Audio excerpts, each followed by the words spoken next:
well, I guess people thought the game was better than average. I wrote out a list of things that they asked me to talk about more in depth about the gameplay, more like in-depth reasons as to why they wanted to know why my score was where it was at when I gave it to it. First off, I want to thank BCG, Marcel, Bryke, Chris, Master Hamster, and Kingston.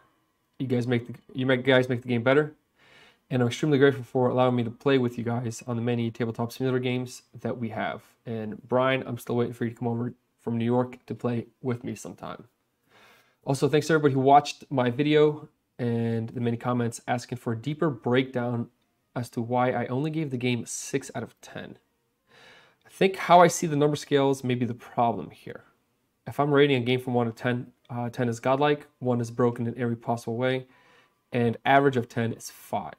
So if out of 10 games, 8 games all have the components needed to play without having to buy add-ons, a little more than that's a little more than average. Average game comes with everything you need to play. So if a game doesn't provide the proper amount of components, then right away it's below average. If rulebooks are on average, properly explained with maybe 1 or 2 unclarities, then if a rulebook is broken into 3 parts and has rules that change from one book to another, and doesn't have good answers to questions, then that's below average. So 6 out of 10 means the game is not average, but not good or great or godlike. But the big request seems to be, what about the gameplay / flow of the game that caused such an unfavorable view of the game? And I wouldn't say it's unfavorable, but such a lesser score than maybe what people think it should get. So first off, before I dive in, I want to state that I still play this game. A 6 out of 10 game is playable and can be enjoyed on table, but for the base game of $100 to lack the most important components, dice is just not proper. And I spent over $600 for all the content I have, and I can say comfortably it doesn't feel like $600 worth of board game. So to recap, I like playing the game, but if my friend was looking to buy the game and asked me for my advice, I would tell him to either 1, wait for the 1.5 update Kickstarter, or 2, find a friend who has it and play it at his house. But not to spend $100 on a game whose rule components and gameplay is not fleshed out. And if the game was as smooth or as good as a lot of people are saying, 8 of a 9 out of 10, why would they release a 1.5 update to rules, components, and such instead of a brand new expansion? Now that the 2 things are out of the way, let's get to the meat of the gameplay. We play a majority of our games in real-time strategy mode, and with new players is the only time we really play turn-based. Both the flaws and the RTS seems to be just a little bit more balanced. What's wrong with turn-based?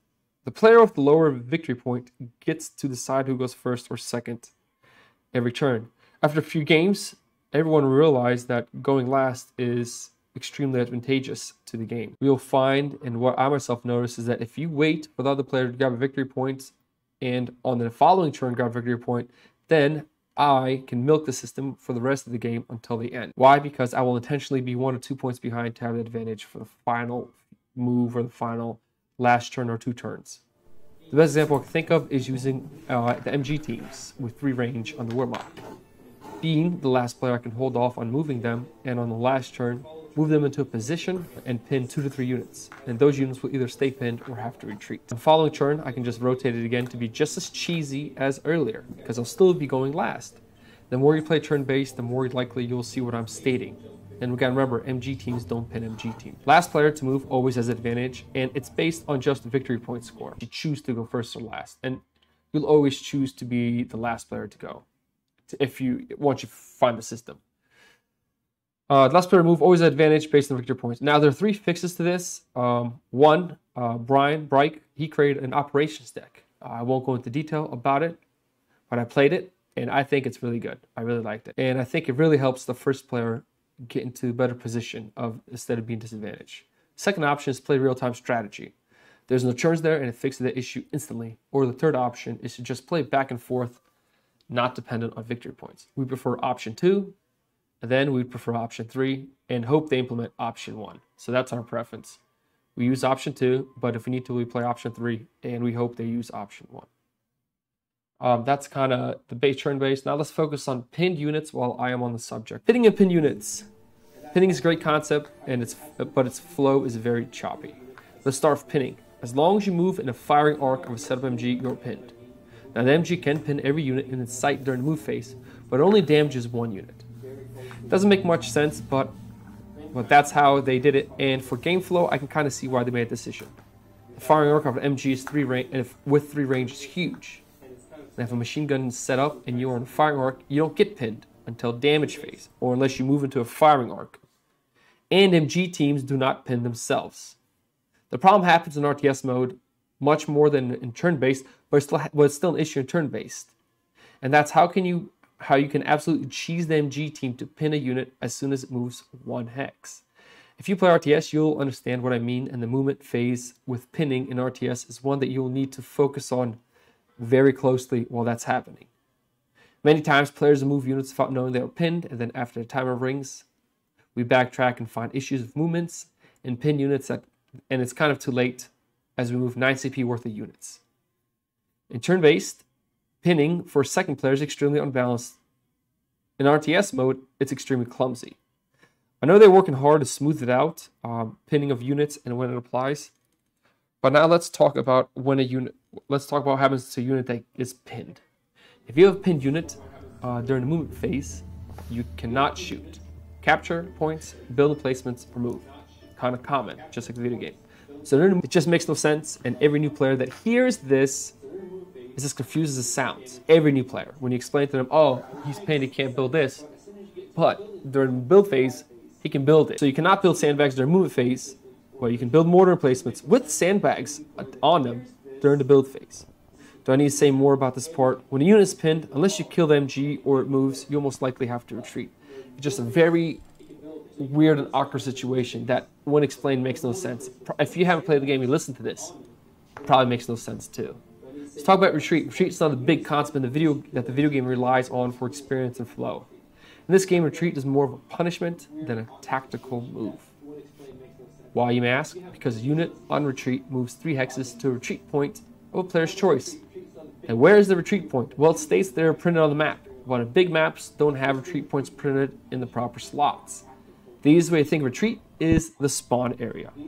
You choose any spawn point for a unit and it will retreat 3 hexes every maneuver phase until it gets to the stated retreat point.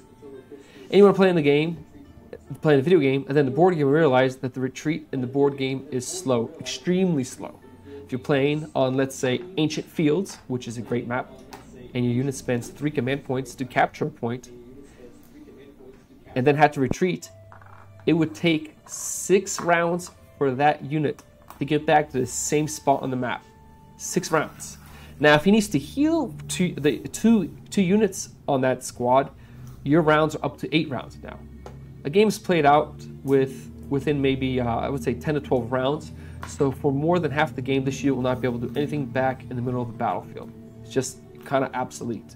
And if you play the video game, you realize that when units retreat, they move faster than normal on a retreat and are back out within 2 minutes if they don't need to be healed, which is another crazy aspect of the game. Let me ask you a question, and you tell me what you think the proper answer should be. If a unit is mid-retreat, can he be healed and reinforced? If you said no, you are incorrect, because that unit in the board game can be healed. It just does not make sense with the flow of the game. Another question, can you retreat an ally? Can you retreat to an ally's retreat point? Let's say your ally's American and his major's out. Well, if you want a clear answer in the rulebook, you won't really find it. We said no as a group until we got a whole developer who stated, yes, you can retreat to ally retreat points. Also, if your commander allows you to use 4 command points per infantry unit, does that increase the retreat by 1 hex? What is the key concept of the game is just slow, unclear, and not as advantageous to use. Another question for you to ponder on that you won't find in the rulebook, can you retreat through a building? The answer is not in the 3 rulebooks, but I'll give you the answer, it's no. Why? Because you don't in the video game. That's what I was told. But do you see the problem with that answer in other aspects of the game? What we decided as a group was to make retreat 5 hexes, and that helped out the game pacing a lot. It almost increased the usability of infantry units. It almost doubled them. You can get it out instead of 8 turns, 3 to 5 turns. Really brought it down a lot. Another gameplay issue that keeps coming up is you use CP to move units in this game, and 3 units at most will be able to use their full movement. Now, this concept is smooth because it's back and forth, and there's a clear indication that a unit has used its full movement. But when it comes to mid and late game, you start to realize that If you're not the team in the front lines, it's extremely hard to come back, because even if you have units, you cannot move your units into the front line, and that the other team has all the weapon teams and tanks and mortar teams set up while they're just bringing in more and more units to lock down that position. I don't know if 9 CP is an issue or something that has just to be accepted, but it only hurts the losing team, and it helps strengthen the team that is able to lock down the midpoints. Would 12 CP hurt? How would that affect the game flow? Would 10 CP work? I don't know the answers for those questions. But if played enough, you will find that 9 speed just doesn't seem like enough. And that's the core of movement. The only units that suffer from the 9 speed, majority of the games, is going to be infantry units that don't have speed dice in the late game, mid to late game. And infantry units fall apart at mid to late game. What about carryover damage? Let's say a real life example that happened a couple weeks ago. An OKW pushed a supply truck into the midfield. 3 infantry units attacked it, and it took 1 damage, leaving it with 1 health. During the build phase, he converted it to a tier 2 building. How much health did he get? Well, the answer is full health. It makes attacking supply trucks useless unless you know you can secure a kill. There are abilities on building cards that are not clear. This example, I think many people will come to this, and I accidentally found out while playing against a developer, it's a T-70 tank. Is that on and off ability? It's not, but you would assume it is. What about the high explosive damage? If a mortar can shoot over a building, does it mean all HE damage does as well? Can the HE-76 shoot over buildings? The rulebook says that yes. But then does that mean that the upgraded Panzer Grenadiers can shoot his HE shot over a building with no sight? We took the answer as yes, but had some debating in-house because it didn't seem right with the Panzer Grenadier. To win the game, you will, on a 4v4, be playing from 21 to 26 victory points. And those games are crazy, fun, exciting. When you track your VPs, it only goes up to 9 victory points on the resource commander board. When you go over 9 points, you just restart the dial, and you continue into the teens, and then you reset the dial again into the 20-point values. Which is fine, no problem. But can you carry resources over 9 points? Answer is no. But why? Let's say your team is behind in mid-game. Your team has secured 2 manpower points, but are struggling to secure a single fuel point. But you need 5 fuel to bring out a Panther IV because infantry is not able to fight back the Sherman. In 3 turns, you will have 9 manpower, but only 3 fuel. Now it's the buy phase. Do you spend the manpower on infantry, or do you do nothing? Since you're Warmach, you don't have an anti-tank unit. Or do you lose 5 manpower because you can't store resources past 9? So you get stuck between, do you build units that are ineffective for the position, or you just lose that resource? And just to be clear, the Warmach, they don't have an anti-tank gun, but they have an anti-tank team, but you need also 6 munitions to upgrade them to be effective. And so it just puts you in a weird position. It doesn't make sense to why you would cap in resources. And in that case, you're just forced to build something, but then it's just more victory point kills for the enemy team. Makes little sense, and new players are confused as to why victory points get carried over, but resources do not. In our games now, we allow resources to carry over. It's a small thing that fixes confusion, helps create more effective builds. When you are losing, you're losing. Maybe a chance of comeback, but nothing like in the video game type of comeback. When you get a little ahead on resource point control and you start to bring out 1 extra unit per every 3 rounds, it's tough for the opponent to come back, and there's no system that really stabilizes it. I remember playing a video game one day, and I realized I captured more points and had more map presence, but my manpower was lower than earlier when I was behind. That's when I realized a large army is not as effective than a small army where they are all working apart as a team because the game was punishing you for larger army builds. There's nothing that's sort in the board game. So the more you build, the more you control, and the more you control, then the more you can build, and the cycle shows later in the rounds. And you'll find one team sending out an M10 Wolverine every round while the other team doesn't have any means to fight back. It becomes a very common thing. And with 9 CP and 8 rounds to come back into the field of infantry that don't do any anti-tank damage, you become drained because the comeback mechanisms really don't exist in this game. There's nothing to punish somebody for getting ahead or rewarding somebody. There's no comeback system. We're in the process of implementing an attrition system for the game. How it works is, the process for us is, for every 4 green and yellow units you build, you lose 1 command point, 1 manpower every supply phase. And then for every 2 units you build, you lose 1 fuel during every supply phase. Explain later, but I'm not going to right now. Now, some might say, hey, those commander cards are a way to come back during the game. But the issue is you will rarely get a full commander card done in 16 victory point games. And even worse, many commanders in a 21 victory point game are just not effective. It's as though they added commanders because it's more commanders in Stug life. For example, the Soviet army has been roughly played through 15 plus games, and they've used only 5 out of the 14 commanders. The majority of times, new players choose commanders not really understanding the game. They did get updates, but still many are not in any way as useful as we would think they are, and maybe that's okay. But why make commanders that are not thought about in more detail? But that's not the worst part of commanders. When do you use the abilities? How often can you use the abilities? In turn-based or in RTS mode? It's confusing. For example, let's use Recon Support Company. Can I send 2 recon planes out in 1 turn? If you said yes, you're wrong. What about the Pershing? Can I call 2 in 1 turn? If you said yes, I'm pretty sure you're wrong again. But I honestly don't even know the answer to that question. But I'm assuming no. What about if you've unlocked the Pershing call-in? You get the free spawn. You get spawned for free. Does that mean you can also build a second one on that same turn during the supply phase? I don't know. I really don't. I played a bunch of games and I still don't know the answer because it's not in the rule book. Now you may say, why don't I know? Well, because I know that if you can only call in 1 IL-2, a Stormovik, once per round, which makes me assume that all other calls in are once per round. But you get the point, the confusion there between the commanders. It's not very clear at all. And this is another problem I'll talk about, is only for like the bigger games of 6 players to 8 player games. And that come up, and the question is, when 2 OKW players are playing, how do you differentiate between which unit is which on the battlefield? Now, it sounds like a silly question, but when playing mid-game and you have multiple of the same units on the board, and you're in RTS mode, you get moments of confusion of moving the wrong player units.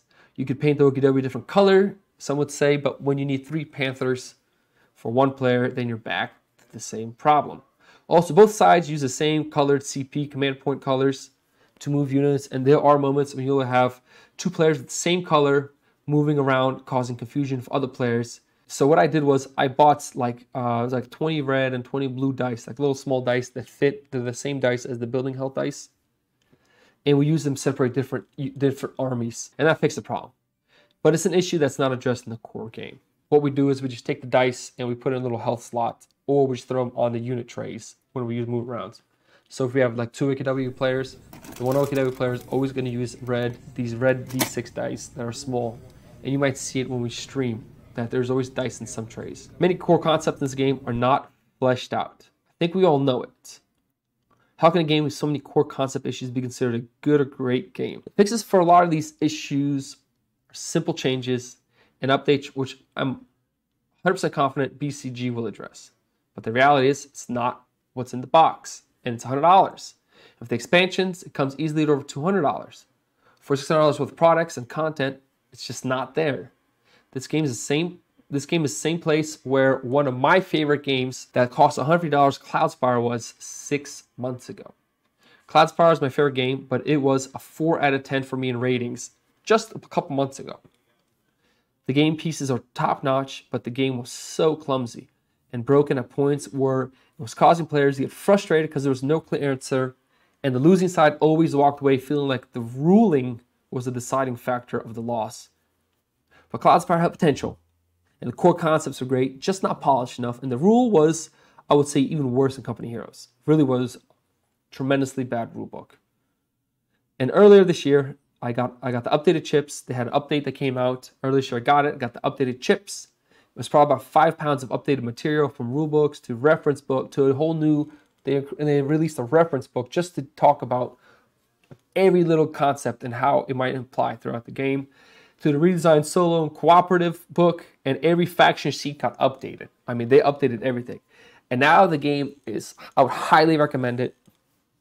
And I would honestly give it a 9 out of 10. It is just an extremely, extremely beautiful game. It has little flaws, but the flaws aren't so much game flaws. It's just a flaw of a game of that style.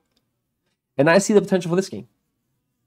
I think this game can be even better than Cloudspire, honestly, because the core concepts in this game are more simpler, and the rules are not as complicated, and the entry of play is way easier in Cloudspire. I believe in this game, and I'm waiting diligently for the updated pack to come out and what they're going to do to streamline even more. Really excited. I know some things, but there's a lot of things they haven't really talked about, but I'm really hopeful. I hope this helps you understand my decision better. Good components don't make good games. And yeah, so that's my breakdown. I hope it kind of helps you out a little more. And this is more focused on actual gameplay and rules, not so much on components. But the thing was, and I really didn't want to do this review because a lot of the questions, a lot of the things that come up, I mean, were answered through Discord. But so it wasn't like this didn't stick out because if I had a question or issue, I had to go to Discord and message somebody. But from the core rulebook and what you have, it wasn't there. The things that stuck out was what I did for the other video, which really caused me to not look as favorably on the game. This stuff, a lot of this stuff can get fixed, or there's, there's house ruling too. But you can't house rule infantry, vehicle trays. You can't house rule missing dice. Certain things that you can house rule, certain things you just can't fix because you don't have the components for it. And I think that's even worse than, than just having rule issues. And that's kind of like the thing that what really stuck out here. Hope this helps you guys out. And if you have questions, feel free to ask. But yeah, once again, like I said, just wait for the 1.5 update or find a friend who hasn't played there. Thanks for watching, and I will catch you guys next time. This is a mortar. Have you played your last three? Mortar's gonna attack a decent. Or have you done your last That's three?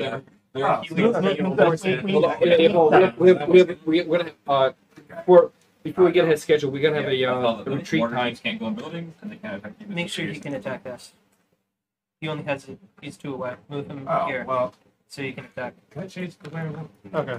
So these I'll are gonna be attack. at least what I want to do? Yeah, That's I've been needing experience. We got time- what's that? I asked him. What I happened? clarified that mortar teams can attack a decent. I made No, they sure cannot. I made sure to say it out loud. okay. But unless you use the units, it's the same thing. Like Well, he got wrecked. Where's your by mortar team at? You Right can here. still hit the other guys. So- It's number just, one priority. I pinned that one thinking, oh, I don't want to pin that. That Yeah, was you too get mortar much, team but with the other guy that's not pinned on the right. Well, I want to kill the If this guy's one not that can do killed, the most I can damage. only Yep, spawn that's a good point. the anti-infantry But they Can't also, get the best of thing both. right here. That's it, you guys are up. And he then technically could cover retreat. that. All right, time's up. So you guys can Who use- wants to retreat? All right, do we want to Yeah, you retreat guys any of our can units? We retreat. Retreat this. Or yeah, move this. You choose a retreat point. Just retreat one more that way. One more. That's it. Yeah. Okay. Are you gonna be retreating this guy? Are That's you not gonna your be- unit. That's That's even. Are Ethan's. you going to retreat anything? Yeah. But first, we have to decide. Are we Yeah, they're- retreating? Oh, I'm not retreating. No, because that thing can attack it when it's retreated.